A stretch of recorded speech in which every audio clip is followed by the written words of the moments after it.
बिस्मिल्लाहिर्रहमानिर्रहीम। वालेकुम अस्सलाम। तमाम दोस्तों को, तमाम साथियों को। साथियों, अगर आप देखेंगे कि ज़बान की जो बुनियादी महारत है, ज़बान की जो बुनियादी महारत है, उसको समझने के लिए साथियों आपको ये चार्ट देखना होगा। उर्दू में अगर हम बोलते हैं, एक होता है तहसीली महारत, उसी को अखज़ी महारत भी बोलते हैं। तहसील का मतलब आप जानते होंगे, हासिल करना।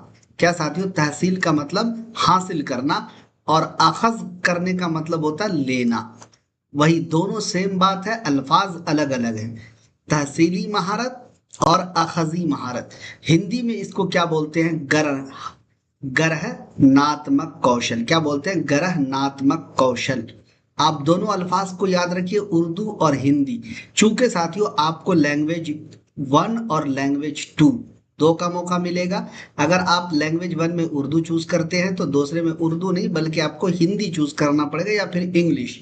तो अगर आप उर्दू और हिंदी अगर आपका है तो तहसीली महारत, जिसको अखज़ी महारत भी कहा जाता है, इसको याद रखिए कि इसको गरहनात्मक कौशल हिंदी में कहा जाता है। दूसरा अल्फाज है तामीरी महारत। तामीर आप जानते होंगे, जब हम और आप क्या करते हैं, घर बनाते हैं, तामीर रखते हैं, बुनियाद रखते हैं, इसको तामीरी महारत कहा जाता है। सबका एग्जाम्पल नीचे हम दे रहे हैं, गौर से सुनिए, पहले इस चार्ट को देख लीजिए। इसको हिंदी में बोलते हैं दोस्तों अभिव्यंजनात्मक या फिर दोस्तों अभिव्यक्तकात्मक कौशल। इसी को उर्दू में बोला जाता है तामीरी महारत। और तीसरा जो है तख्लीकी महारत। तख्लीकी महारत, जो आप खुद से किसी चीज को तख्लीक करते हैं, क्रिएट करते हैं, बनाते हैं, इसे बोलते हैं रचनात्मक कौशल।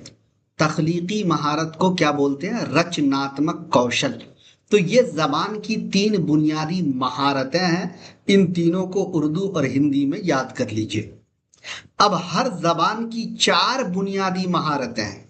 हर जबान की क्या है? 4 चाहे वो उर्दू हो, हिंदी हो, इंग्लिश हो, संस्कृत हो और भी दीगर जबान हो, सबकी 4 बुनियादी महारतें हैं। कौन कौन? सवाल बनता है कि जबान की बुनियादी महारतें कितनी हैं।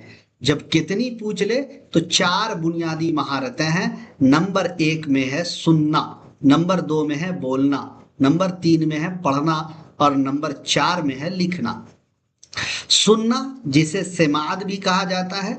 अब इसी सेमात को चूंकि सवाल में बार बार इस्तेमाल किया जाता है मुम्तहिन की तरफ से, है ना, एग्जामिनर की तरफ से, सीटीएट बोर्ड की तरफ से, तो बच्चे इसमें कंफ्यूज हो जाते हैं। सेमात को ही सुनना बोलते हैं और इसे हिंदी में श्रवण कौशल बोलते हैं।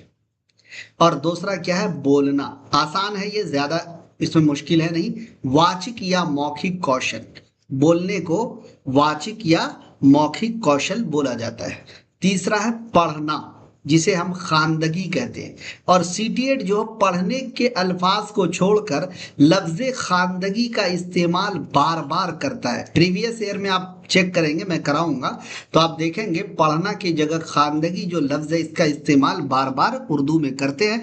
तो बच्चे को ये खानदगी लफ्ज से कभी क्या है, वाकिफियत नहीं रहा।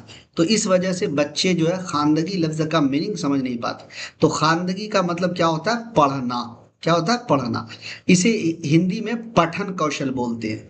उसके बाद चौथा है लिखना, जिसे लेखन कौशल बोलते हैं। तो ये अब आसान हो जाएगा।